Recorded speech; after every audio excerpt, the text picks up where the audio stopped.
Hey guys, sorry for the little delay here, but I'm testing something out where I voice over in post instead of voicing over while I'm doing it.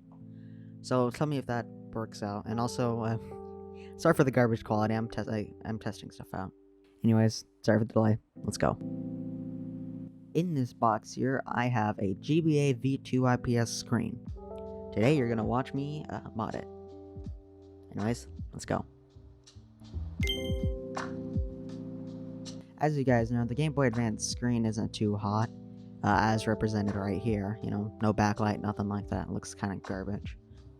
But today we're looking to fix that with the GBA V2 IPS screen. You buy these around 40-50 bucks on eBay. They drastically improve the quality. It does require some modding, and today I will actually be walking you through that. I ordered this kit for $87.93, and it comes with 2 SNES style shells and 2 screens. The first step is to tear down your GBA. Now I'll be keeping this real brief, but here's the basic steps. On the back there are 6 tri-wing screwdrivers that you need to remove.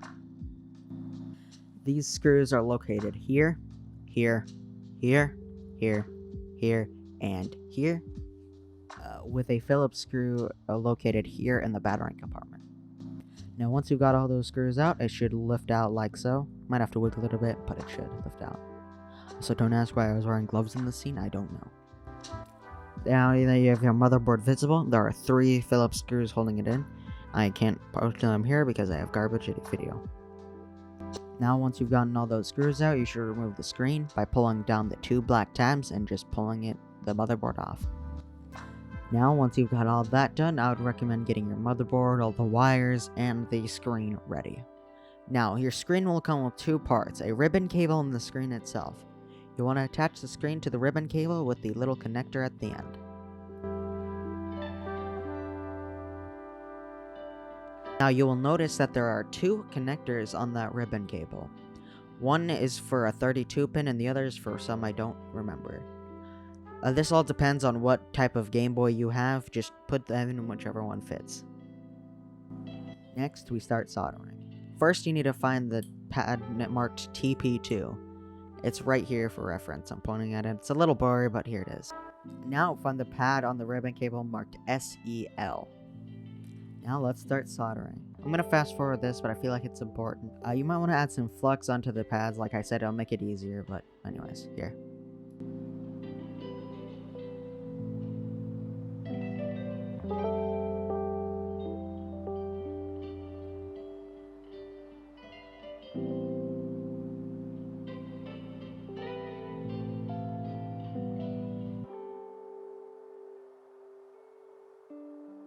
Alright, there's going to be a pin in the top left corner of the little section marked SW3.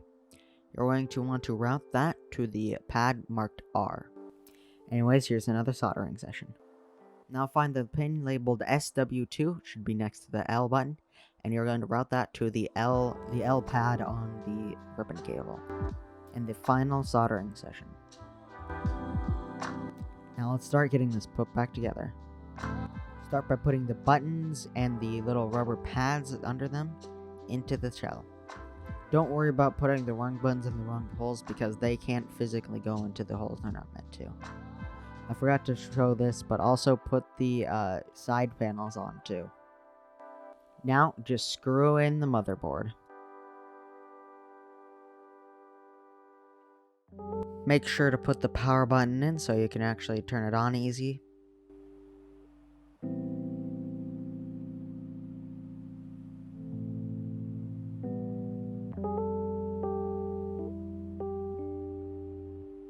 Now that you've done all that, you can lower the shell and we're almost done.